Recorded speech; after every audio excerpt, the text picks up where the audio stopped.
ইসলামের ইতিহাসে এমন একজন সাহাবী ছিলেন যার শারীরিক গঠন ছিল অনেক ছোটখাটো এবং পা দুটো ছিল একদম চিকন। তার নাম হযরত আব্দুল্লাহ ইবনে মাসউদ রাদিয়াল্লাহু তাআলা আনহু। একদিন তিনি একটি আরাক গাছে উঠলেন রাসূলুল্লাহ সাল্লাল্লাহু আলাইহি ওয়াসাল্লামের জন্য মেশওয়াক পেড়ে আনতে। গাছটি ছিল অনেক উঁচুতে।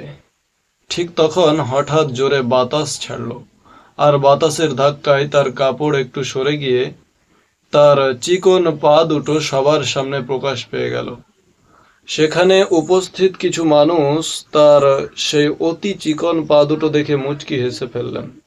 মানুষের এই হাসাহাসি দেখে আমাদের দয়ার নবী, বিশ্ব নবী হযরত মুহাম্মদ সাল্লাল্লাহু আলাইহি ওয়াসাল্লাম সবাইকে থামিয়ে দিয়ে একটি ঐতিহাসিক প্রশ্ন করলেন। তিনি বললেন, তোমরা কেন হাসছো? তারা বলল, ইয়া রাসূলুল্লাহ, তার পা দুটি কত চিকন তা দেখে আমাদের হাসি চলে এসেছে। তখন আল্লাহর রাসূল সাল্লাল্লাহু আলাইহি ওয়াসাল্লাম অত্যন্ত গম্ভীর ও চমৎকার একটি কথা বললেন, যা শুনলে আজ আমাদেরও গা শিউরে উঠবে।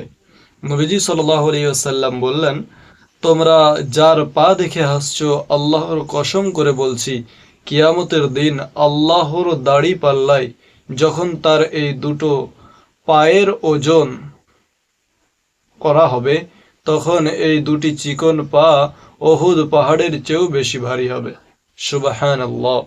আল্লাহ সুবহানাহু ওয়া তাআলা আমাদেরকে যেন সঠিক বুঝ দান করেন এবং অপরকে দেখে, অর্থাৎ অপরের কমজোরি দেখে আমাদের যেন আমরা তাকে ছোট না করি, তাকে দেখে হাসাহাসি না করি।